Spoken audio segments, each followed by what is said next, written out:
I actually, on the way over here, thought about what I was going to say based on a Park Avenue stroll. We got here maybe 10 to 6, and we walked down Park Avenue for about 10 blocks, and I saw two buildings that had a conspicuous sign that said, and it hung very bigly, very largely, and it's a sign that might hang over the Middle East as well. It said, under construction, please excuse the mess. And I don't believe that the Arab Spring is over. I don't believe we're part of a post. Best that one can say, or the most that one can say, is that we're at the end of the beginning. And the end of the beginning is much less hopeful than the speculation was at the beginning of the beginning in Tunisia and in Egypt, and where there was speculation about more inclusive governments, more integrity in pursuing empowerment of the broad array of citizens, inclusion of women in the society as more equal. I think that it's hard to find a single Arab state at this stage that you could hang a sign on and said, done, Arab Spring over, and we have clarity. Seeds have been planted, but we don't know what's going to bloom yet. And right now, I think it is turmoil. It's a very difficult situation. I would say that there are three brief things that I think strategically and perhaps oversimplifiedly about where we are with the Arab Spring, because clearly it's a remaking of the modern Middle East.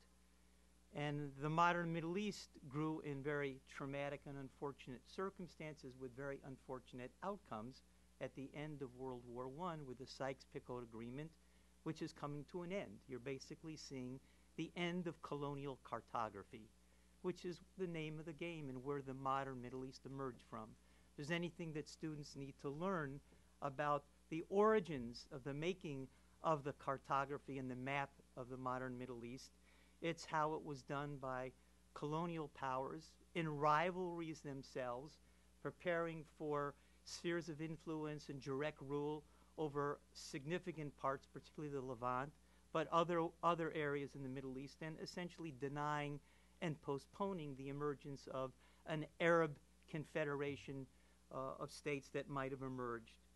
And a generation and a half later, the mandate system did hesitantly and imperfectly hand over something that was called independence to the Arab states. And so I think we're seeing very clearly a new kind of cartography, a remaking of the modern Middle East. Osama bin Laden in 9/11 talks very bravely and very exaggeratedly about his agenda, which was to roll back the colonial cartography, and saw his effort as an attempt, and clearly it failed, and we're witnessing now, I think, a new kind of cartography. And I think one of the things that's happening in the new identities being carved out in a very massive series of very specific events in different countries that do have some commonalities. And one of the commonalities is the idea of national identity in the Arab world is under siege and being challenged by sectarian and religious and other identities. And it wouldn't be an exaggeration to talk about the schismatic nature of the identities in the Arab world today. And the big picture people mistakenly collapse this all into is there's a war within Islam, between the Shia and the Sunni. Now, there is a clear element of this, but there are so many internal cleavages within the Sunni world. Certainly the Wahhabi don't see eye to eye with the Muslim Brotherhood, and they're both Sunni. And they're miles apart and very combative. It's not just Iran and the 12er branch of Shia fighting against the Wahhabis. There are profound schisms within the Sunni and the Shia as well. So there's great complexity. And the Americans have been trying to engage in their own cartography through at least a half a dozen administrations, trying to one way or another declaratively birth a Palestine in some kind of two-state arrangement with Israel and integrate Israel into what was then a Sunni Arab, rather authoritarian series of states. That has simply not materialized. And now we're on perhaps You keep time. It's 11:50. It's 11:59. Have we passed midnight? Has the sun set on the possibilities of a two-state solution? Whatever time it is, time has either run out or it's running out very quickly. And the birthing of a Palestinian state that was supposed to be a prelude to restabilizing and creating a new cartography in which the Arab states would welcome Palestine, and the Arab and Muslim streets held a very, very dear place in their heart for Palestinians. Well, today, most Arab states are struggling internally and brutally with realities. And the triage is horrific. If you just were to almost stick in the map of the Middle East, wherever it landed, in Iraq, somewhere between the Euphrates, the two great rivers, you would find the Tigris and Euphrates being carved out as today what seems like a Sunni heartland in the center that is being dominated by Al-Qaeda affiliated organizations. This is happening. And you have in the northern part, in the northeastern part of both Syria and Iraq, you have other Kurdish autonomies emerging into states. It's a mess, and the chessboard is very, very confusing. And so I don't think it's accurate to talk about the Arab Spring after yet. And the Arab Spring will have a huge impact on what happens. But curiously, there are three diplomatic moments that are unfolding simultaneously, and perhaps the most problematic moment, particularly when you focus on Syria. Not only is Iraq seemingly collapsing and sectarian violence and perhaps a cusp of an open civil war taking place there, Syria is ravaging Jordan. It's playing havoc with Syria. It's creating terrible problems in it and returning possibly to a civil war within Lebanon as immigrants and people flee for their lives from what the carnage has brought to Syria. So I find it difficult to talk about an after the spring. What I can talk about is in the midst of this, we have three American diplomatic initiatives, and some people look at this rather cynically as having been carried away, K-E-R-R-I-E-D. That the Secretary of State has lost his marbles, is acting in a highly romantic way, admirable for his tenacity, but really a quixotic, a Quixote-like figure, trekking around, involved in yet another attempt to bring together the Israelis and the Palestinians. Whether it's too late or just on the nick of time, is there a diving catch here of the two-state solution? Huge cynicism about this on all sides. Basically, the postscript has been written. It will end in a failure with no safety net, just like Camp David II did. So I want to talk a little bit about this diplomacy. I'm not a cynic. I don't believe it's true that an optimist is an ill-informed pessimist. I think there are grounds for something that I would say today and characterize as hope without delusion. That is, I have hope, and I think of bridges that I can identify for you that even in the midst of the hurricane and the whirlwind of the Arab Spring that has not lost a lot of its wind power and a lot of its damage, even in the midst of this moment, there are things one can talk about with eyes wide open and say there's hope. These are people doing good things, not just at the NGO level, but there's diplomacy that may yet have surprising midwifery qualities to them. And I'll return to the Israeli-Palestinian conflict in a moment, also pointing out, without delusion, the problems that have to be overcome. Bridges and barriers. The barriers that need to be faced and overcome if you're going to break into something other than a cynic that does bite this sound bite and swallows it and says an optimist truly is an ill-informed pessimist. I don't believe that. And I don't believe it in the Israeli-Palestinian conflict. I don't believe it necessarily in the other diplomatic initiatives, the other two, which you're all familiar with.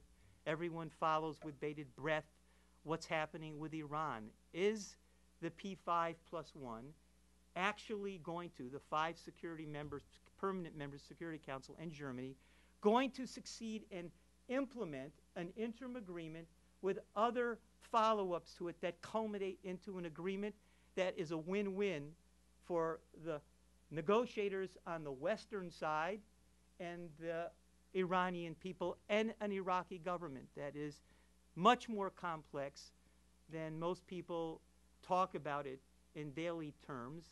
The buck, it's not clear if there is a person the buck stops with the supreme leader, it's not clear that he doesn't also have problems and people that have to sign off. The actual decision-making process seems very complex in Iran, but we do have a moment here where there is some speculation that while the president and the American administration clearly is DC with descending power, it does not have the capacity to jolt, to project deterrence.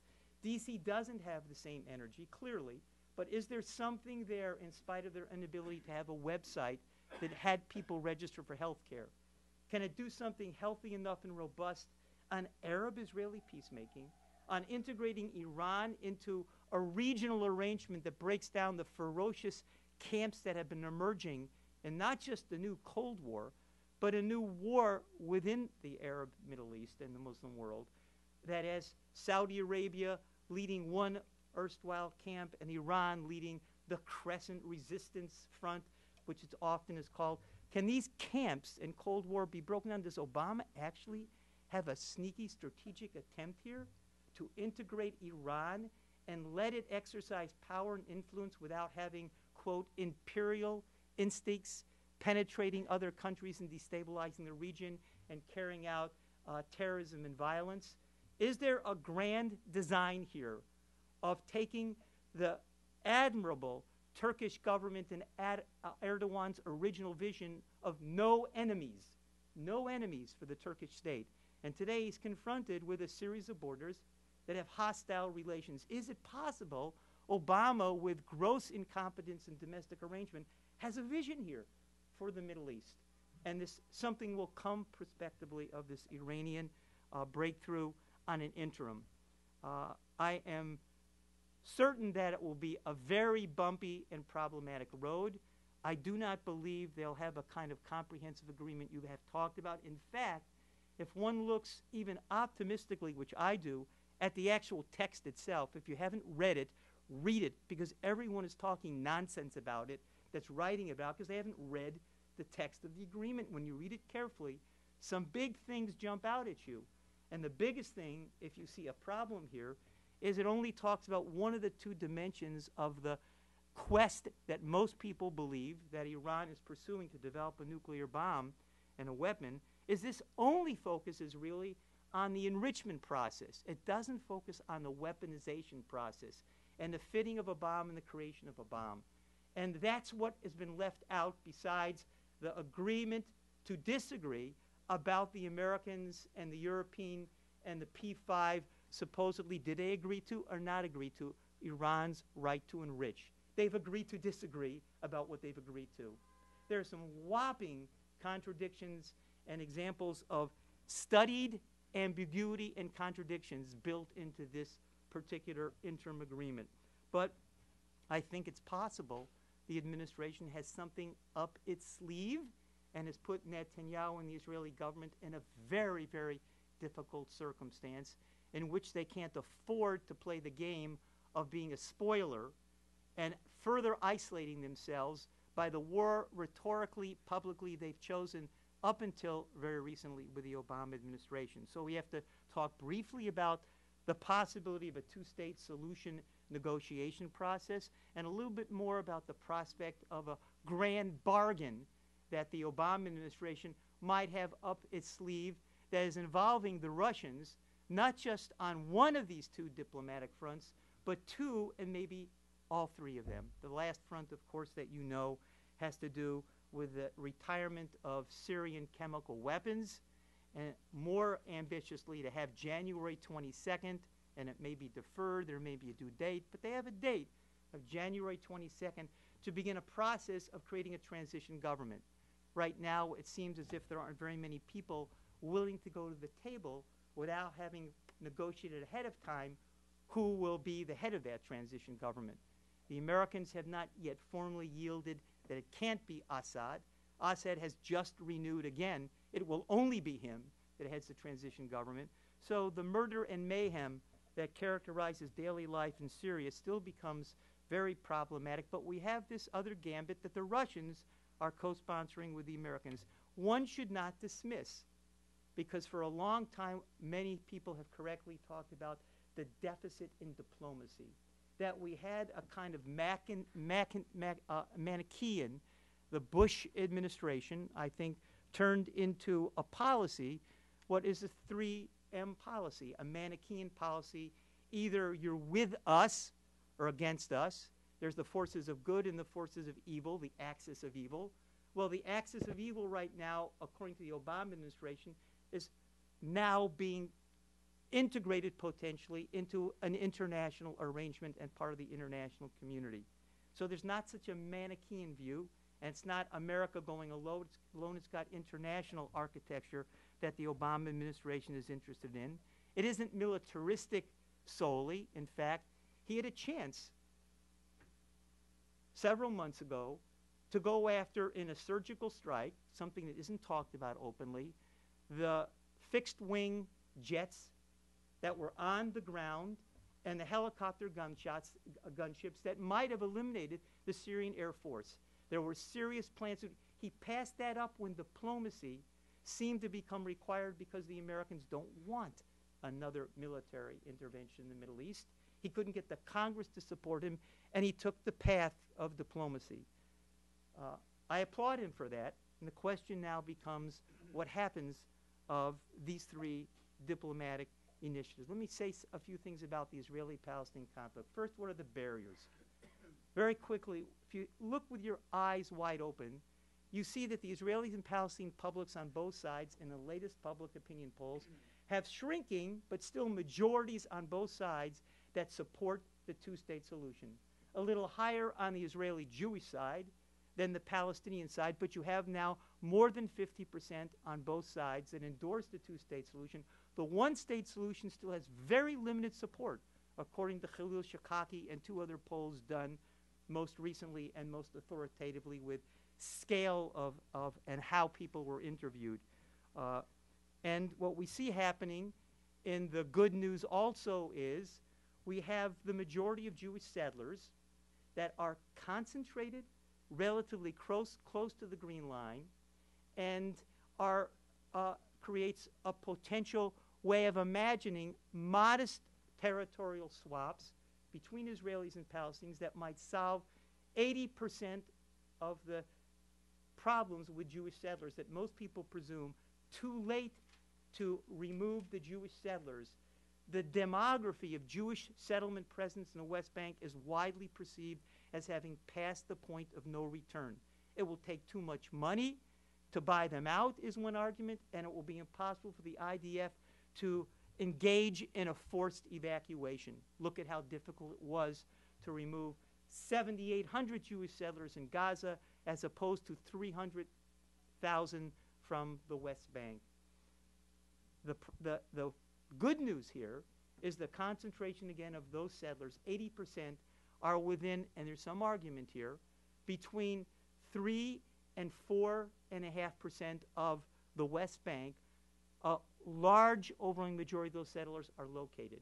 And the Palestinians, for land of similar quality, of similar amount, a swap and a territorial exchange is a principle both sides can live with. And the Arab League, another hidden element in spite of the Arab Spring, has met 7 times over the last 7 years, 3 during the Arab Spring, and restated their support for the Arab League Peace Initiative, which now is clarified.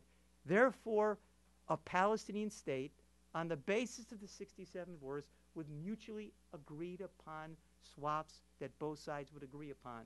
So you have the Arab League that has supported the principle of a border that will not necessarily be the 67 borders. They will involve swaps that will allow a relatively small amount of Israeli annexation of the largest number of Jewish settlers in exchange for Palestinians being given offsets that are proportionate to land that they may agree to yield. These are good news potential bridges that diplomats and citizenry on all sides have to work with. The bad news, quite frankly, is that both Israelis and Palestinians in these same polls say the other side isn't willing to accept the two-state solution, not only intellectually and ideologically, but by their behavior, that's identified as deal-wrecking behavior. 70% and more of Israelis do not believe Palestinians want a two-state solution. They believe that they want to salami tactics destroy the state of Israel piece at a time. A higher percentage of Palestinians believes Israel wants to annex all of Judea and Samaria, the biblical terms, and is woofing and lying and deceiving about its aspirations for a two-state solution. So we have this huge disconnect between majorities on both sides that are willing to accept the two-state solution but disbelieve the other. And more fascinating and tragically, if you talk to Palestinians' view of their view of the Palestinian public, they can't believe that 57% of the Palestinians supports a two-state solution. They think that's ridiculous. They think it's 20% that would support it. They don't believe the numbers of their own population are willing to make this compromise, and similar goes for Israeli Jews. The Jewish settlers are stunned to read the numbers that after all the, quote, horrible things Palestinians have done and peace opportunities they ostensibly have lost, that a majority still is for a two-state solution. These are very ominous signs and speak to the need for people-to-people contact, and each side's representing their claims and their pains in ways that create empathy and respect for each other. Because the diplomacy and the architecture of diplomacy from Oslo on has been a contemptible failure, underfunded, and not taken seriously enough. And all of the negotiators that participated on the American side, Dennis Ross, Aaron David Miller, take all of them, they all will say in one loud voice, we did not engage in people-to-people cultivation that prepared them for a peace, because if we had, politicians, even right-wing politicians, if they're not completely ideological absolutists, have a professional career, which means win the election, stay in power. And if there's a public that is really demanding and it's out there electorally, they may come if the public builds it. And there has been a failure of building, and it has a lot to do with the formulas that diplomats work with about how they imagine engineering a peace process. So the last of the really bad news, the worst of the news, has to do, if anyone's been to Palestine lately. Go to Ramallah, go to Jenin, go to Nablus, go to anywhere, and you will find, gee, we don't really want to meet Israelis. In fact, we're against normalization until the Israelis get out of our towns and our cities and out of our lives and out of our faces. When that happens, you'll see the numbers that support a two-state solution go up to 90%. But until then, we should be saying 0% want to have face-to-face contact with Palestinians. Many on-the-ground Israeli peace organizations that do humanitarian peace work will not find partners in Palestine that want to host them and talk about peace. The Palestinian public, again, from their point of view, have very good reasons for being thoroughly disillusioned with the peace process. And Abu Mazen is at this stage not a very formidable, robust leader with public support, precisely because he's gotten so little to nothing from the negotiations. The latest breakthrough in the news yesterday is the Israelis say Area C, there's A, B, and C that Oslo broke the West Bank into, and C is 60% of the West Bank, where most Jewish settlements are, and it's in the authority and control of the civil administration, which is IDF, Israeli Defense Forces. And the Israelis now have agreed to American concession to take 1 to 2% of Area C, of the 60%, and allow it to be reserved for an economic development zone for the Palestinians that would be part of a future Palestinian state, even though it would remain under Israeli control for this transition period. This is not exactly a lasso that's going to pull Abu Mazen and the Palestinian Authority out of the quicksand with their own population. This is an American idea, but if you're talking about something that can give the Palestinians hope, it's going to have to be much bigger, much broader, and it's going to have to involve a great deal more than so far Kerry has shown his hand at. And we're told, why did the Palestinians stay at the negotiating table? Why have the Israelis stayed at the negotiating table? The one thing Kerry has been able to demonstrate deterrent power. DC has current for one reason. Neither side wants to be blamed for walking away from the table before 9 months has expired. We're now into the 4th month of a 9-month attempt to end the Israeli-Palestine conflict by negotiating a solution to all the cosmic problems. So I don't have time to walk through much more than this. Other than that, the administration also is holding out and not denying that there will be an American proposal that is going to be presented at some point, if not at the end of the 9 months, before, and that proposal will be an Obama version of what were the Clinton parameters or framework for peace that lay out the ultimate compromises both will have to make on Yerushalayim El-Quds, on the settlements, on the borders, on the security arrangements, on water, on refugees. That will be presented on every one of those issues with then a timeline and a process and presumably a way before that of dealing with Area C in a way that's not 1 or 2%, in a way that's identifying where a permanent border can begin to be negotiated now. So what the administration is holding over the heads of the Israelis and Palestinians is, if you guys don't do it, there's no such thing as a deus ex machina. We're not God.